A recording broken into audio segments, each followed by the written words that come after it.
Okay, so down the road in an old cottage.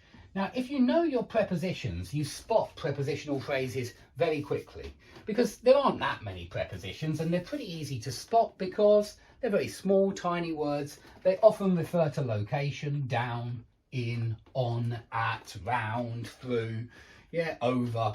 And so they're pretty easy to spot prepositional phrases. Down the road in an old cottage lived 3 wise men.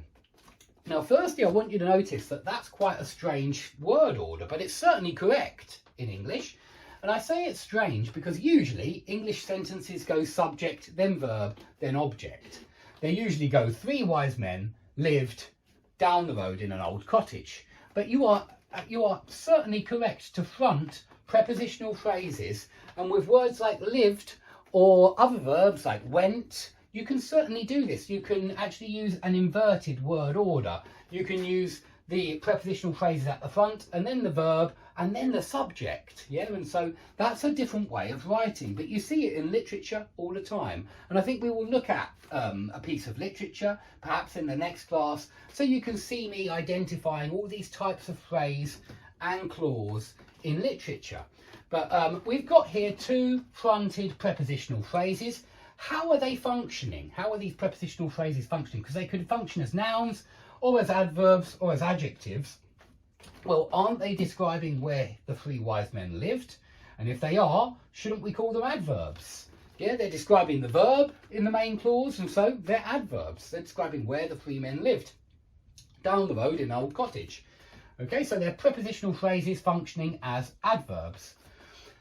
Okay, next, the decision. Which decision? The decision to leave early. I hope you can see that that to leave early is describing decision. So this 2 plus infinitive phrase is functioning as an adjective. It's describing the noun decision. Yeah, the decision to leave early. Now, you can't do this with all nouns. You can't use a 2 plus infinitive after any noun. There are only certain nouns that will license it, that will allow it. Yeah, the aim to do something, the plan to do something, the decision to do something. But you want to just learn which nouns license 2 plus infinitive phrases, and then you can use these 2 plus infinitives as adjectives as well. And yeah, it describes decision, but the main clause is the decision was prudent. Yeah.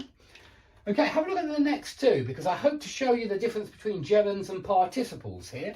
So smoking cigarettes is, and that's a very important word, is prohibited. In other words, smoking is prohibited. Okay, so what kind of word is smoking here? Smoking must be functioning as a noun, because we say smoking is, but we say cigarettes are. So smoking is the subject of the verb is. Cigarettes is not subject here. It's not the subject of the verb is. It's actually the object of the gerund smoking. And yes, gerunds can have objects. You can say playing football is fun. Yeah, cooking onions makes your eyes water. Cooking onions